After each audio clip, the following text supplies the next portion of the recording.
Welcome, dear listener. Tonight, we invite you to slow down, to quiet the mind, and settle into the comfort of stillness. You've made it through another day, and now it's time to rest. Before we begin, please dim the lights, nestle beneath your favorite blanket, and let the weight of the day melt away little by little. Breathe in slowly and breathe out even slower. There's nothing you need to do right now.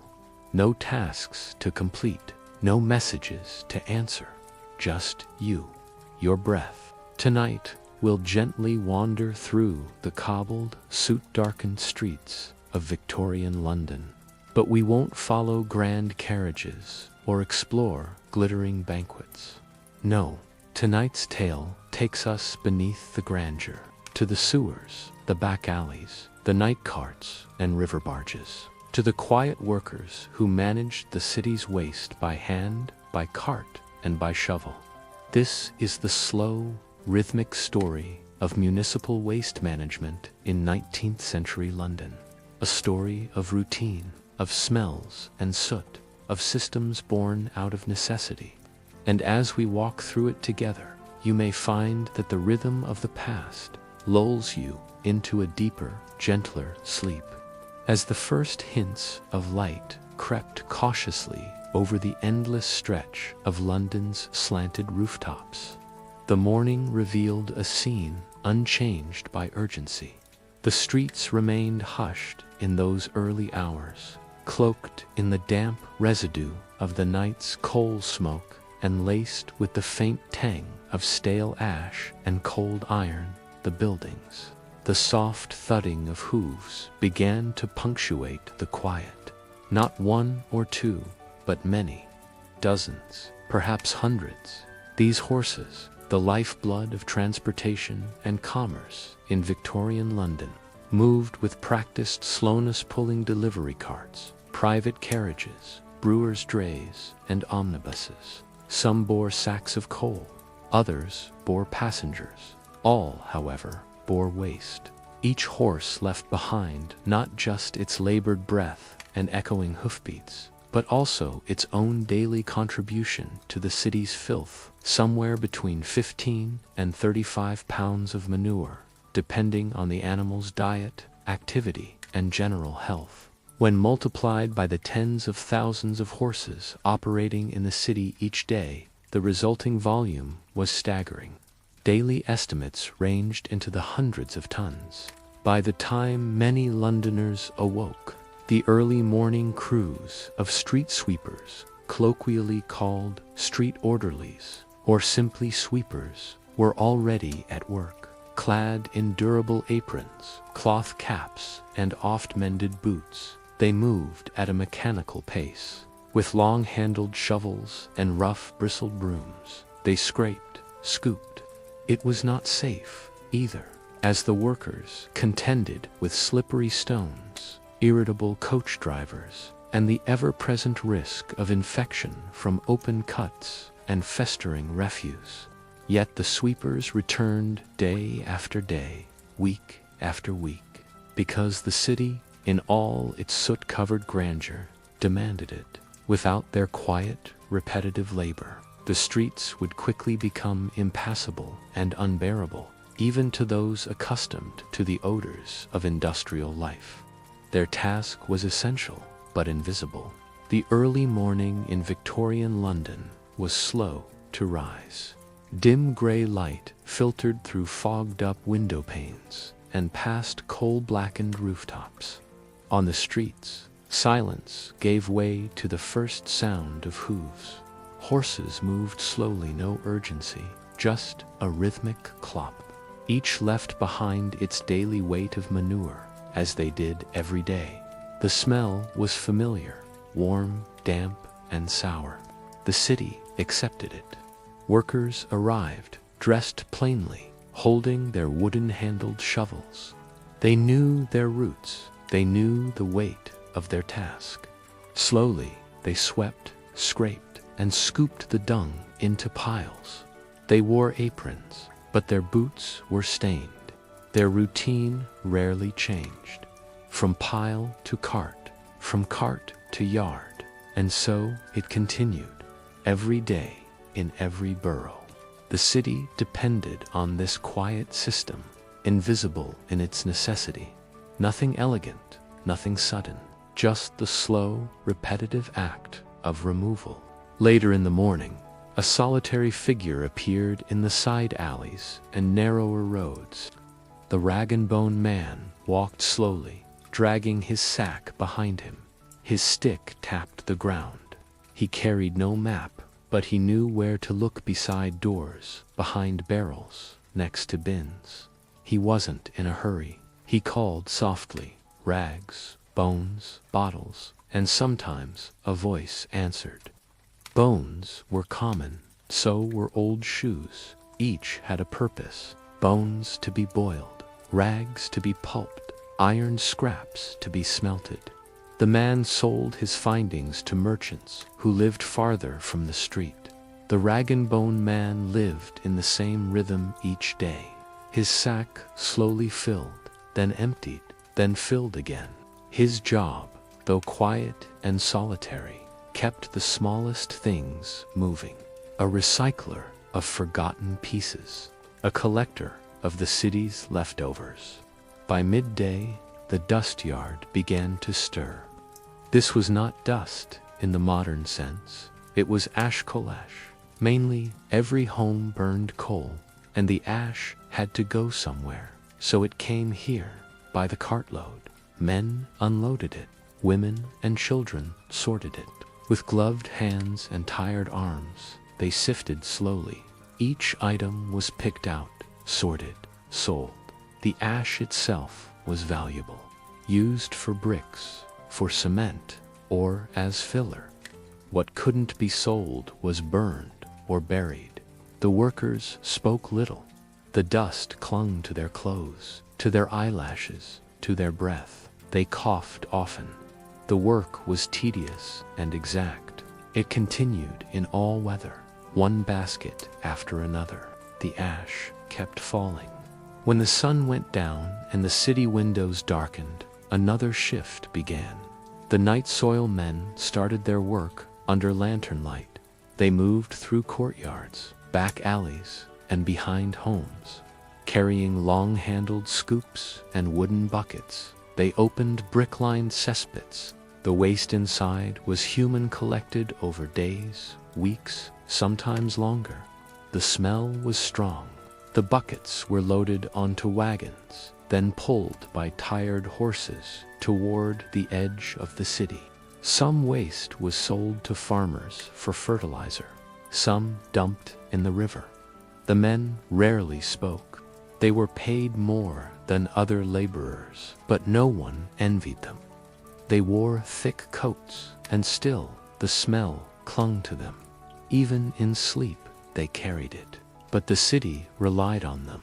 Without them, the pits would overflow. And so each night, they walked the same streets, carried the same buckets, and disappeared by dawn. By the time morning returned, the final step of the waste journey floated gently down the Thames. The river was calm, its surface broken only by the slow-moving barges. These barges carried waste ash, refuse, manure, even night soil packed in barrels and sacks. The bargemen stood quietly, steering with long poles. There was no rush. The current moved them steadily. Few people watched, fewer cared. But the barges made their way through the city each day. They passed under bridges, past warehouses, toward the estuary. Sometimes they dumped the waste directly. Sometimes it was taken to processing yards outside the city. The journey was repetitive, predictable. It changed little, even as the city grew around them. The barges moved by tide, by time, by habit, and always they returned again. Another load, another journey, another quiet gray morning on the river.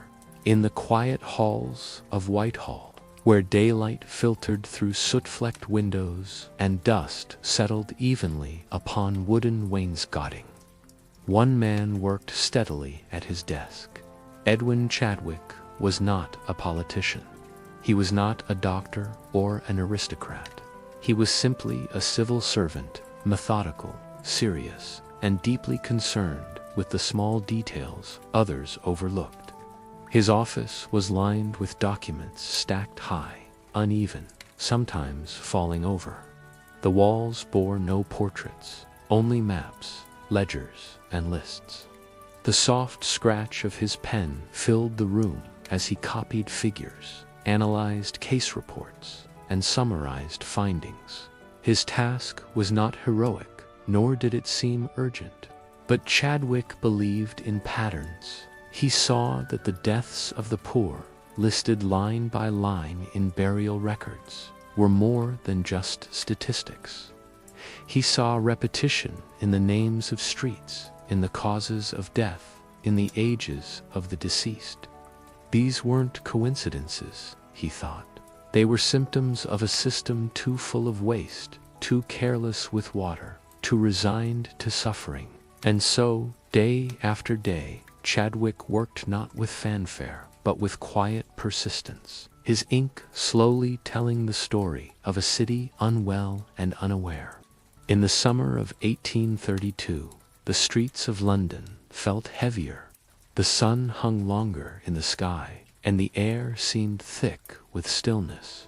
But within that stillness was a sharp, sour, clinging smell that came not from one place, but from everywhere.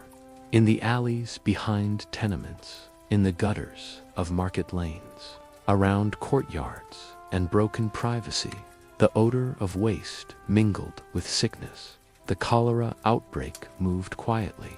First, a few cases, then hundreds, then thousands. As bodies were removed from rooms too small and streets too crowded, Chadwick walked with notebook in hand. He did not offer medical advice. He did not visit hospitals. Instead, he listened to scavengers, to gravediggers, to those who worked around waste and death. What he noticed was not just disease, but the backdrop of disease overflowing pits, exposed sewers, rotting refuse. Others blamed bad morals, weak constitutions, or mysterious vapors. But Chadwick began to suspect something simpler, something more measurable, the presence of filth. He wrote of the smells, the sights, and the patterns, not emotionally, but precisely. In his mind, the stench was not just unpleasant, it was a warning, and it lingered long after the summer ended. By 1842, after years of observation and quiet documentation, Chadwick produced a report unlike any before it, titled The Report on the Sanitary Condition of the Laboring Population of Great Britain. It spanned hundreds of pages. There were no vivid stories, no appeals to emotion-only tables, charts, city plans, and transcripts. Chadwick believed in facts. He believed that the lives of laborers, detailed street by street, could reveal a pattern, and they did. He described poor drainage, overcrowded housing, and the absence of clean water. He pointed to cesspools hidden under stairwells, to privies shared by dozens, to water pumps beside refuse heaps. His conclusion was clear. Disease was not divine punishment, but a preventable consequence of environment. The report suggested changed drainage systems, water supply reforms, and the central management of waste. It was not revolutionary in tone. It was bureaucratic, technical, and relentless in its data. But to those who read it, it was eye-opening. The suggestion that infrastructure could improve health was simple, yet profound. Still, many turned away. Change was slow, but the paper had been published, and its quiet weight began to settle on the minds of those with power. Despite the logic of Chadwick's report, resistance came steadily. City officials doubted the cost. Landowners questioned the necessity. Some believed it was too radical. Others said it was too expensive.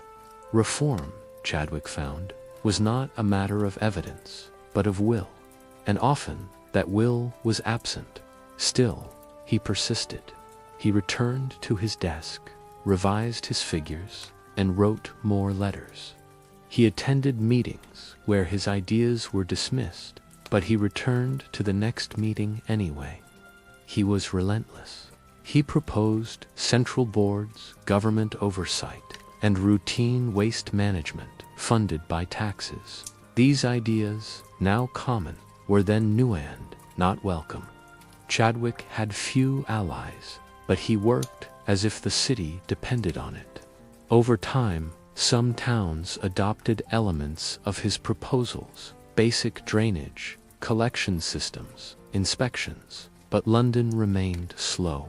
Yet Chadwick remained steady. He did not protest in the streets. He did not write to newspapers. He wrote to committees, to commissions, to clerks. Change, he believed, could be shaped by persistence, not noise. And so, while the city's waste still piled high, a foundation was quietly being laid, brick by brick, in policy rooms and filing cabinets. It wasn't until the summer of 1858 that the city truly noticed what Chadwick had been warning about. That year, the Thames, London's great river, ceased to flow in silence. The heat of summer caused the river's surface to rise thick with sewage.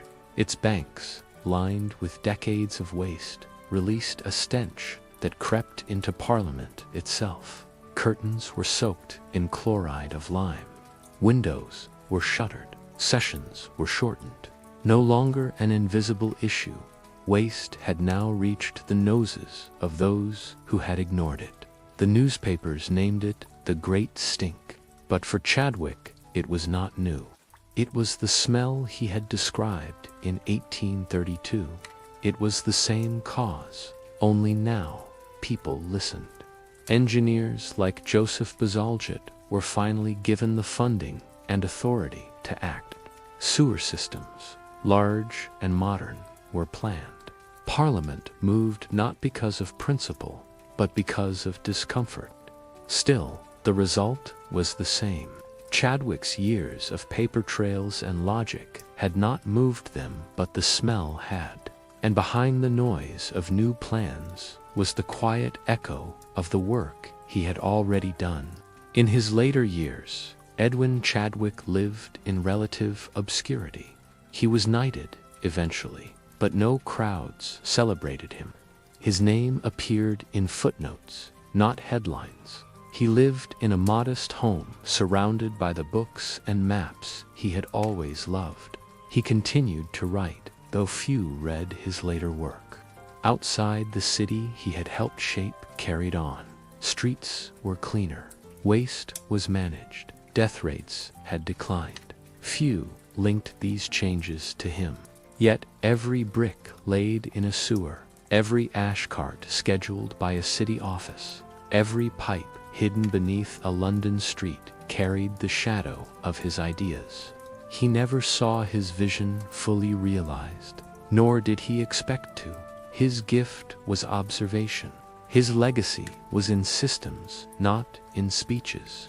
When he passed away in 1890, there were no great commemorations, just quiet acknowledgement.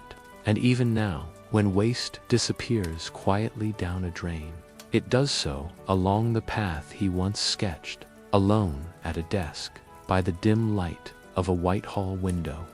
Beneath the crowded streets of Victorian London, far below the sound of wheels, footsteps, and distant bells, there existed another world, one of tunnels, silence, and gently moving water. These tunnels were built in response to necessity. Their construction began in the 1860s, after the Great Stink had made the problem undeniable. They were not simple ditches, but carefully designed, brick-lined systems, engineered with deliberate calculations. Each sewer was oval-shaped, allowing water to flow smoothly, regardless of volume. The bricks were laid by hand, in rows upon rows, guided by lanterns that flickered against damp walls. In the silence, the only sound was the slow, continuous flow of wastewater. The workers moved steadily, sealing joints with mortar, adjusting curvature to fit terrain. It was a world of dim orange light, of dripping echoes, of voices barely above whispers. These tunnels were not seen once completed. Yet they remained under pavements, behind shops, below homes.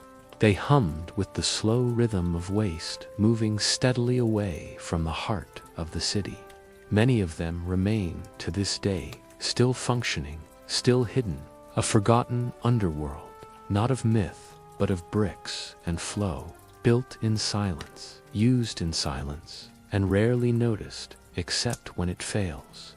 Above the tunnels, and within the homes, Victorian households relied on rudimentary devices to manage small-scale waste. One such device was the bell trap. It was neither large nor complex. Rather, it was a small cast-iron dome placed over a basin within the floor of a scullery, a washroom, or a yard. Its purpose was not to remove waste, but to delay the smell of it. Water gathered around the dome, creating a simple seal. This barrier of still water kept the foul air from rising upward from the connected drains. But this system required constant maintenance. If the water evaporated, and it often did, the barrier disappeared, and then the smell would return. The air in the room would grow heavy, unpleasant, and difficult to ignore. To restore the seal, one simply had to pour water into the trap again. Yet many forgot, or they assumed the smell was from the outside. Bell traps were just one of many improvised methods used before the sewer system reached every home. Simple, practical, flawed, they were part of a larger patchwork of stopgaps that reflected the era's relationship with waste, not yet modern, not entirely primitive, always trying to keep the stench just out of reach. Before the rise of citywide sewage systems, waste had nowhere to go but downward, hidden beneath houses, behind kitchens, or in small enclosed courtyards. Brick-lined cesspits quietly collected what homes produced. These underground chambers were lined with clay or stone, constructed to hold human waste, kitchen slop, and water runoff. Some were shallow and covered loosely. Others were deep and sealed carefully. They filled slowly over time, and ideally, they were emptied by night soil men on regular schedules. But in many cases, they were forgotten, left untouched for months or even years, covered by new floors, new owners, or simple neglect. And there they sat. In these cases, the contents were remarkably preserved, proof of a time when what was hidden below stayed hidden. The cesspit was both container and memory, a relic of poor sanitation, yes, but also a record. A slow, layered archive of domestic life, built one quiet moment at a time. And in the cool dampness of the soil, time paused.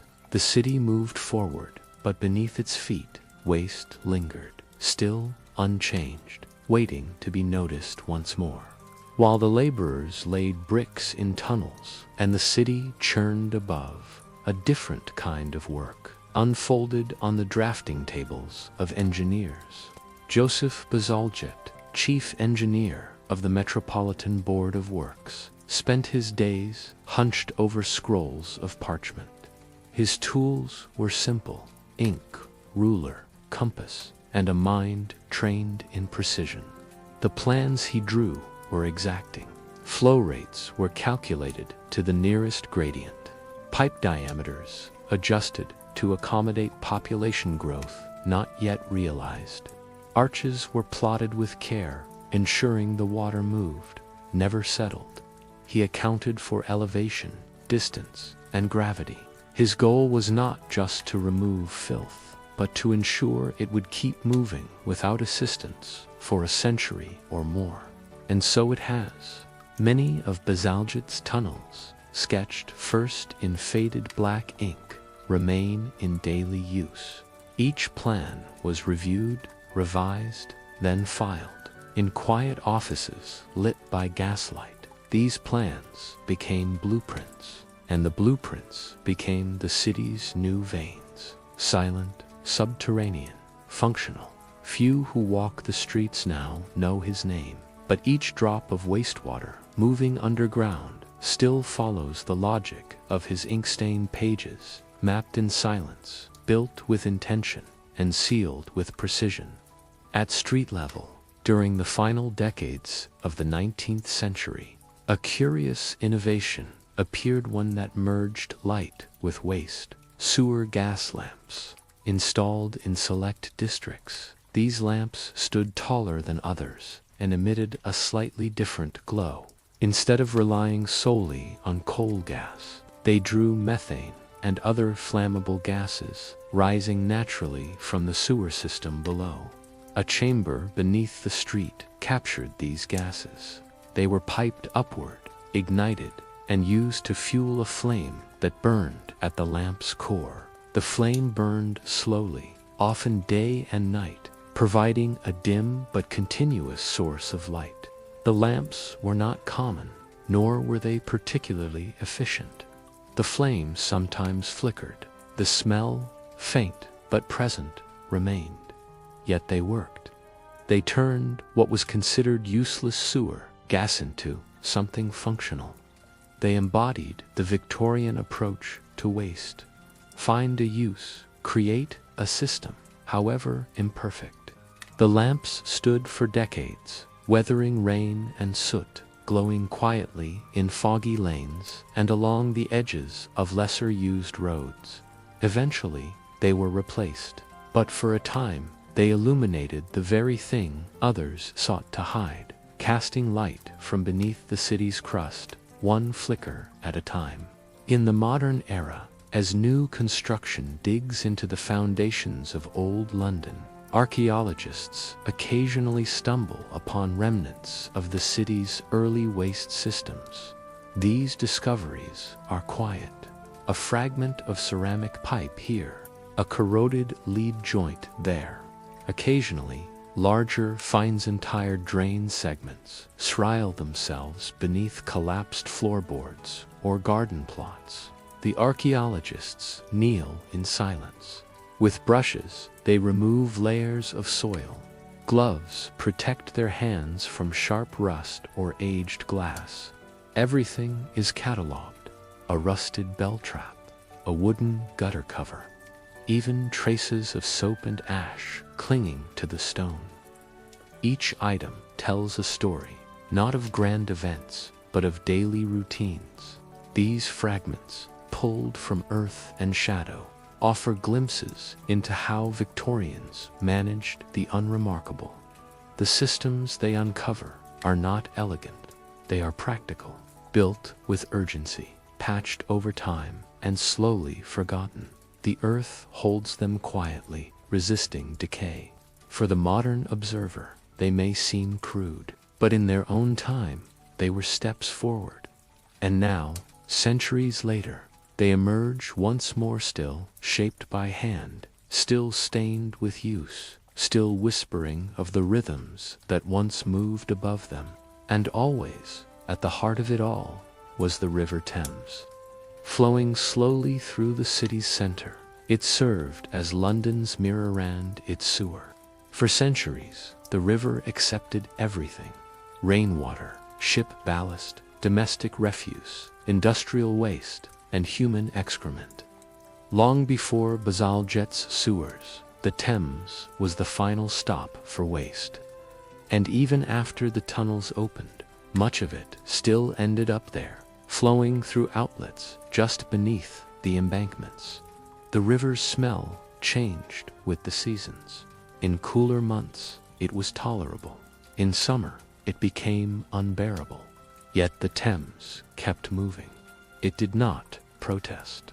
It did not cleanse. It carried everything onward toward the sea. Over time, embankments were built. The river narrowed. Its banks were reinforced. but its memory remained. Beneath its surface, sediment settled, layering itself year by year, decade by decade. Archaeologists sometimes dredge up artifacts, bones, coins, fragments of the past, all shaped by water, all touched by time. The Thames bore witness to every stage of the city's waste journey. It still does, flowing quietly, bearing the invisible load, a silent river of memory, carrying the city's forgotten stories along with its waters. Inside a modest municipal building tucked between shops and stables, a sanitary office clerk begins his day. The office is quiet, broken only by the occasional creak of a chair or the slow scratch of pen on paper. His task is simple yet never finished. In front of him lies a large, leather-bound ledger, its spine cracked, its pages smudged with age. He records daily complaints and observations written in careful, practiced script. Privy overflowing on Iron Street. Manure pile left unattended behind the baker's alley. Ash bins not collected in Whitechapel. The ink dries slowly. The entries continue, one after another, without pause. The office smells of damp wood and ink, and the window shows little but the wall of the building next door.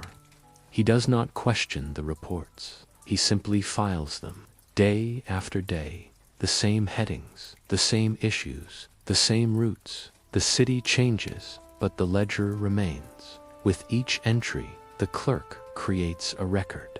Not dramatic, not urgent, but essential. This is how the city knows itself, through lists, names, and quiet pages turned by steady hands in a room most people never see. In the evening hours, inside the paneled walls of a vestry hall, a group of men gathers around a long oak table. The room is lit by gaslight, its flames flickering behind dusty glass covers. The vestrymen, elected from the local parishes, meet to discuss civic matters, most of them involving waste. They review written reports from inspectors. They listen to readings of collection schedules and neighborhood complaints. One speaks slowly. Refuse has not been cleared from Chapel Lane. Another adds ashmen are behind in shortage. There are nods, a few short comments, then silence. Someone proposes a slight adjustment to contractor pay. Another requests an additional horse for the collection team in Clockenwell. Motions are recorded. Minutes are taken. Everything moves at a slow, procedural pace. There is no drama, only paper, only process. This is how decisions are made, not with speeches, but with nods and notes.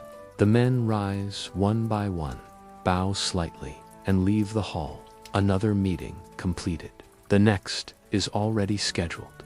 The system continues, predictable, measured, bounded by charts, calendars, and rules that govern the quiet, invisible world of urban waste. Once each year, without announcement or ceremony, a tender notice was issued by the local authority.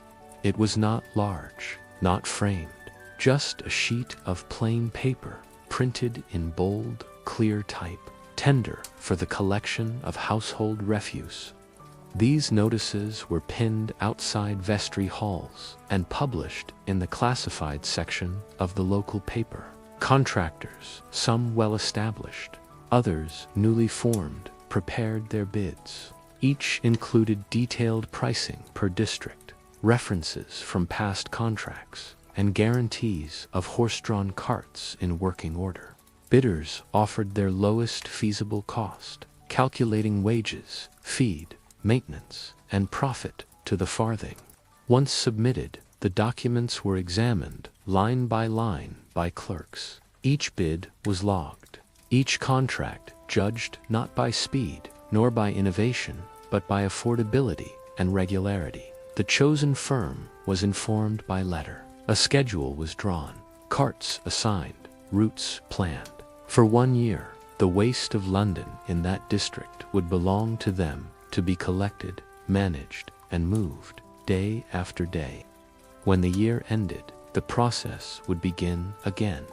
A quiet rhythm, driven by paper, ink, and the balance between cost and necessity. Every week, a fresh bundle of letters arrived at the sanitary office. Most were handwritten, folded neatly, and addressed in looping script. Some came from tradesmen, others from residents of narrow terraces or crowded lodging houses. Their tone was usually polite, occasionally frustrated, but rarely angry. "Sir," one began, "the bin at our gate has not been emptied since Monday last." Another wrote, "There is an odor in the alley which grows worse by the day." The clerks read each one carefully, then sorted them by district and issue. A small number were escalated to inspectors. The rest were logged, marked, and filed. Replies were drafted on pre-printed letterheads, thanking the writer and assuring that their concern was noted. These letters formed their own kind of record-a-map of dissatisfaction, an archive of minor grievances that together told the story of a city's struggle with waste. They did not bring swift change, but they were kept. Each fold, each smudge of ink, became part of the bureaucracy's slow heartbeat. Change came through accumulation not of outrage, but of paper. In another room of the sanitary office, a different ledger was maintained, one not for complaints, but for coin. The payroll book. Each week, the clerk opened its heavy cover and read names aloud, line by line. Albert Cobb, 3 shillings. Henry Dobb, 1 shift missed. Thomas Price, bonus for overtime in Bethnal Green.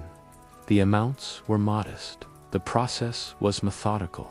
Payments were made in coin shillings, pence, halfpennies, sorted into small envelopes and sealed with red wax. The envelopes were then distributed on Thursdays, handed to each worker without fanfare. There were no signatures, no protests. The men counted their earnings in silence and walked away. If mistakes occurred, they were corrected the following week. The ledger was exact. Columns for hours worked, for absences, for penalties and rewards. Everything was logged.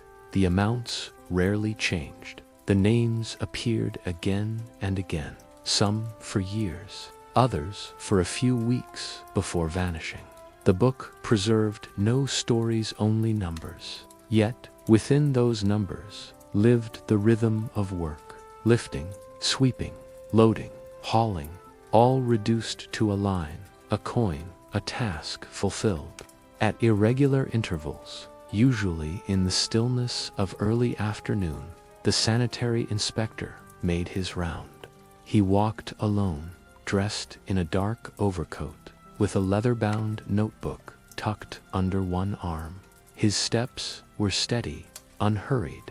He stopped, often at ash bins, at gutters, beside courtyards, and behind market stalls. He did not announce himself, nor did he interfere. He only observed. If a bin was overflowing, he made a mark. If a privy door hung open, he wrote it down. Rats, leaks, uncollected, waste each, noted without comment. His inspections followed no strict pattern, but the streets became familiar. The neglected ones, the recently cleared ones, the ones always just on the verge of becoming a problem. At the end of each walk, he returned to his office, transcribed his notes into a report, and submitted it to the board. No meetings followed, no urgent action was taken, but the record remained. His steps, quiet as they were, left a trail not on the pavement, but in ink. Behind the clerk's desk, past the ledgers and forms, stood rows of filing drawers tall, narrow, and labeled with years. Inside them were folders filled with contracts, letters, complaints, reports, and copies. Some drawers creaked when opened. Others stuck slightly from humidity. The papers inside were yellowed, their corners bent, the ink faded but legible. Most had not been read in years, yet none had been thrown away. Every contract ever signed, every route plan, every wage adjustment, all filed, all preserved. When space ran out, new cabinets were purchased. When a drawer broke, a carpenter came to mend it. The system grew not quickly, but constantly. It grew because bureaucracy grows by accumulation, not by intention, not by innovation, but by routine. These drawers became the memory of the city's cleanliness, incomplete but persistent. They remembered what people forgot. They contained the record of when the streets were swept, who filed complaints, and how the waste was moved. Long after the people had gone and the carts replaced, the papers stayed, silent, patient, waiting for no one in particular, but ready all the same. And so we come to the end of our journey, from manure-slicked cobblestones to quiet filing cabinets, through sewers, cesspits, and contract meetings. The story of waste in Victorian London was never glamorous, but always essential. It moved in cycles, daily, weekly, monthly, from the shovel to the ledger, from the street to the file. As you drift into sleep now, consider the quiet miracle of the present, of waste removed silently, of clean water flowing freely, of cities that, for all their flaws, no longer smell like 1858. May your night be as calm as an early morning barge on the Thames, and your dreams carry you gently through time. Sleep well,